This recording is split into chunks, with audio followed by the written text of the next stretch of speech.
This video is probably not what you expect. Yes, I switched back to Canon, but this isn't your typical Canon is better than everything else video. All brands make insanely good cameras currently, and photo and video quality is excellent on all of them today. So no fanboy stuff here. My decision came down to my personal situation, and you will see what I mean in a moment. Got everything? Yeah, I think so. Okay.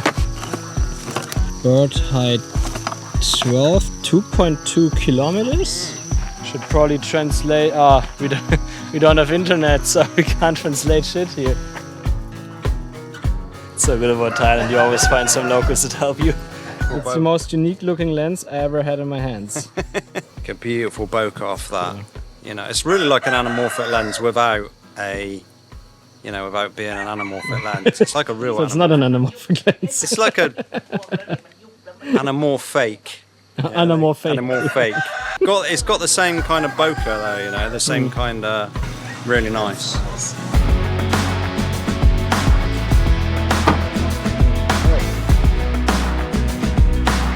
There is the bird hide. You would have never found that usually.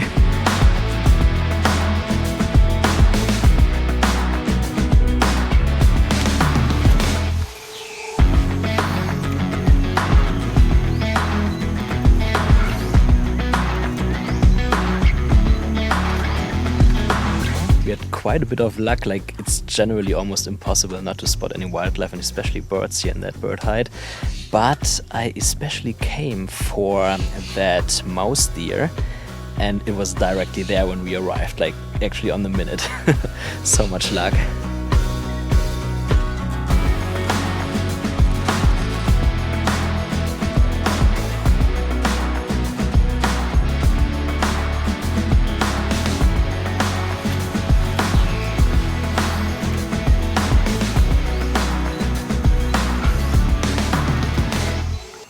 Nice spot. I didn't know that those bird hides exist here. Saw it on Google Maps and it looks great. Should go here more often. Now, I did not get the R6 Mark III or C50, which recently came out and are quite hyped a lot currently. In fact, I already switched back to Canon before those cameras got released about 3 months ago already.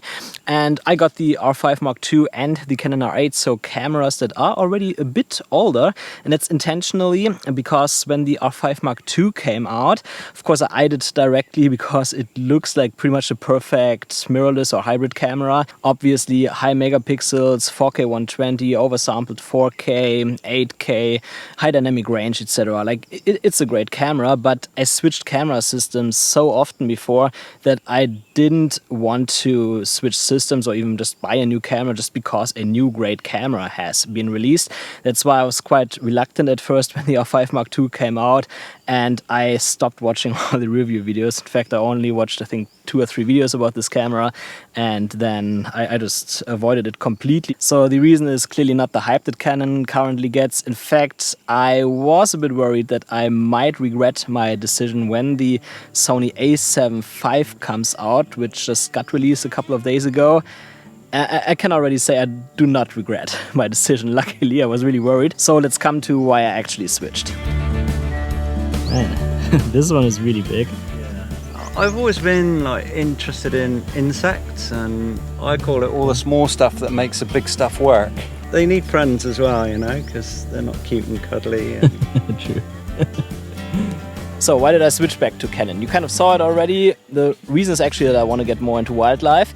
And of course, you can shoot amazing wildlife with Sony. There's literally no reason not to use Sony for wildlife. I had the A9 Mark III before. It's a super fast camera and you can do fantastic stuff with it, especially when it comes to wildlife. But I had a little issue which made me think about which system I would want to use. And the issue was simply that I used the 70-200 f2.8 Master Mark II together with the 2x teleconverter, which whenever a subject wasn't too far away actually performed really good. Like I got some really amazing footage with it. But whenever a subject was too far away, like let's say about 40-50 meters plus, then it would focus on the subject and immediately jump a little bit back so the subject was out of focus again. And that meant that I could not film birds, especially when they were flying, etc. Like, it was so frustrating that I directly started looking into buying a longer lens, which I knew I would want to buy a longer lens anyway, because even at 400 millimeters I got with that combination wasn't really enough. So I looked into that and I noticed that the only lens that I would actually consider for that on Sony would be the 200 to 600 millimeter. I know there are also alternatives from Sigma, Tamron, etc. But especially when it comes to situations where autofocus is so crucial, I prefer having native lenses just to be safe. And when I looked at it, I noticed that this lens is at first quite heavy. And of course, it's also not precisely cheap. So I would have to spend quite a bit of money to get it. And because I still had the Canon R5 Mark II in my head, just out of curiosity, I looked for the options that I have on Canon right now. And I saw there's the 100 to 500, which is just less than 1.4 kilograms, and it fits into my bag actually horizontally, so I could actually fit it in my bag and don't have to carry it outside, so I would bring it more. And I also noticed that when I did my calculations, that if I would sell all my Sony gear, including all the lenses, all the bodies, etc., and I would purchase everything from Canon that I need, plus the 100 to 500 millimeter lens, secondhand of course, that I would be pretty much equal. I wouldn't really have to pay money on top anymore. So that's where I made the decision to switch back. I have to say, I ended up paying a bit of money on top. It was not equal because I didn't get the money for the Sony stuff that I wanted to have, but it was still a lot cheaper than buying the 200 to 600 from Sony.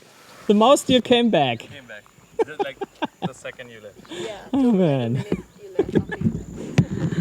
I waited in there for about an hour more just because I wanted to see the mouse deer again. And now we've been gone for like 30 minutes and it came back. It's always how it goes, right? We had our turn, man. But at least you got some shots of it. That's good. Awesome.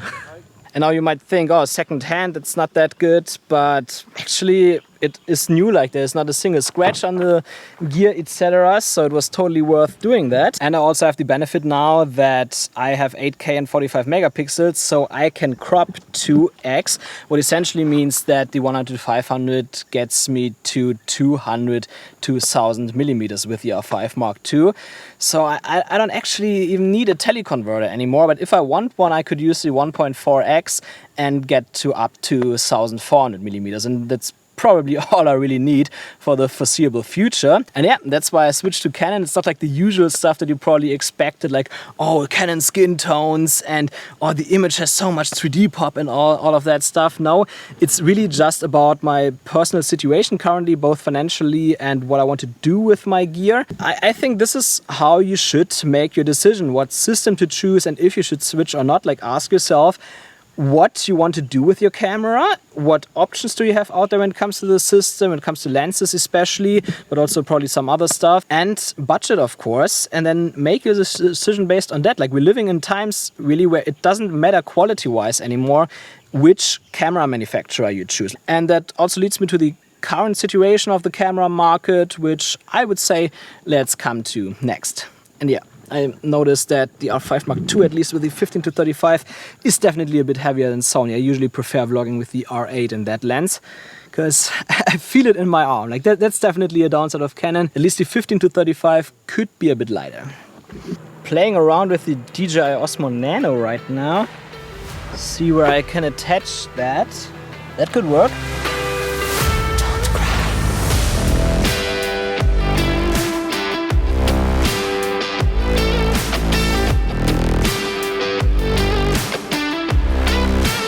So let's talk about the current camera situation, and yes, here comes my little rant.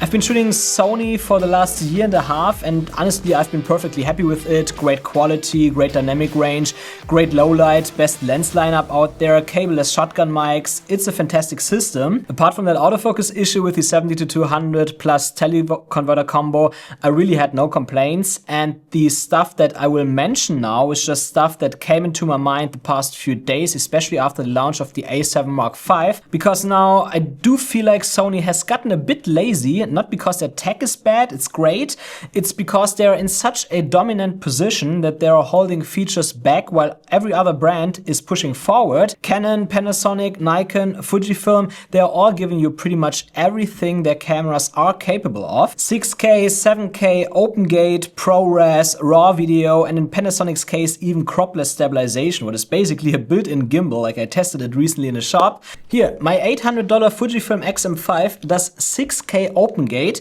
My Panasonic S5 I'm shooting on right now does 6K open gate as well. And then there's Sony.